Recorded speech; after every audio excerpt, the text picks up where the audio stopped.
வணக்கம். இது உங்கள் தினக்கதிர். மக்கள் நீதி மய்யம் நிறுவனர் மற்றும் மாநிலங்களவை எம்பி கமல்ஹாசன், டொனால்ட் ட்ரம்ப் நிர்வாகம் இந்திய ஏற்றுமதியாளர்கள் மீது விதித்த 50% வரியை கடுமையாக விமர்சித்துள்ளார். இது இந்திய வாழ்வாதாரத்தின் இறையாண்மைக்கு நேரடி சவால் என்று கூறியுள்ளார். பொருளாதார வீழ்ச்சியிலிருந்து ஏற்றுமதியாளர்களை பாதுகாக்க மத்திய மற்றும் மாநில அரசுகள் உடனடி நிவாரண நடவடிக்கைகளில் ஈடுபட வேண்டும் என்று அவர் வலியுறுத்தினார். உடனடி சுவாச இடமாக அரசாங்கங்கள் MSME கடன் திருப்பிச் செலுத்துவதில் 2 ஆண்டு கால அவகாசம் வழங்க வேண்டும் என்றும் சிறப்பு அவசர கடன் வரியை அறிமுகப்படுத்த வேண்டும் என்றும் ஹாசன் முன்மொழிந்தார். உத்தரவாத அட்டைகளை விரிவுபடுத்துதல், குறைந்த வட்டி ஏற்றுமதி கடனை மீட்டமைத்தல் மற்றும் நிலுவையில் உள்ள அனைத்து GST, RoDTEP மற்றும் RoSCTL பணத்தை திரும்பப் பெறுதல் ஆகியவற்றை கடுமையான காலக்கெடுவிற்குள் நீக்குதல் ஆகியவற்றையும் அவர் பரிந்துரைத்தார். மிகவும் பாதிக்கப்பட்ட ஏற்றுமதி துறைகளுக்கு மேம்படுத்தப்பட்ட சலுகைகள் மிக முக்கியமானவை என்று அவர் கூறினார். மின்சார கட்டணங்களில் தற்காலிக சலுகைகள், புதிய சந்தைகளை அணுகுவதற்கான சரக்கு ஆதரவு மற்றும் செயற்கை நூல்களுக்கான இறக்குமதி விதிமுறைகளை தளர்த்துதல் ஆகியவற்றை ஹாசன் மேலும் பரிந்துரைத்தார்.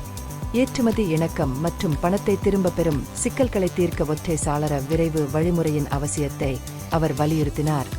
ஏற்றுமதியாளர்கள் தேவையற்ற தாமதங்களை எதிர்கொள்ளாமல் பார்த்துக் கொண்டார். குறுகிய கால நிவாரணத்திற்கு அப்பால் நிலைமையை நெருக்கடி மேலாண்மை என்று மட்டும் பார்க்கக்கூடாது என்று ஹாசன் வலியுறுத்தினார். அதற்கு பதிலாக உலகளாவிய விநியோகச் சங்கிலிகளில், குறிப்பாக அரிய மண், குறைக்கடத்திகள், பேட்டரிகள், மின்னணுவியல் மற்றும் மேம்பட்ட ஜவுளி போன்ற துறைகளில் இந்தியாவை உறுதியாக நிலைநிறுத்த ஒரு தசாப்த கால பணிக்கு அவர் அழைப்பு விடுத்தார்.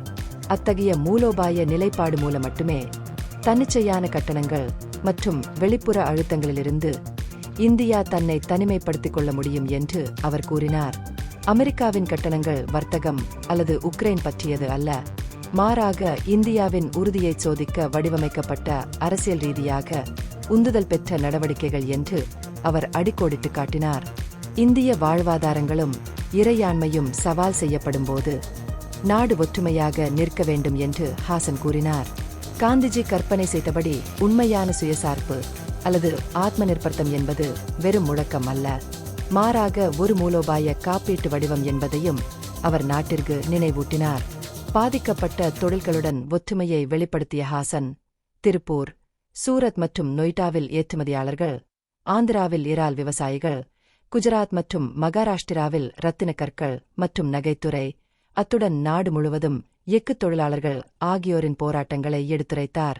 இந்த சமூகங்கள் புவிசார் அரசியல் மோதல்கள் மற்றும் அதிகார போராட்டங்களுக்கு விலை கொடுக்க வேண்டிய கட்டாயம் ஏற்படக்கூடாது என்று அவர் கூறினார்.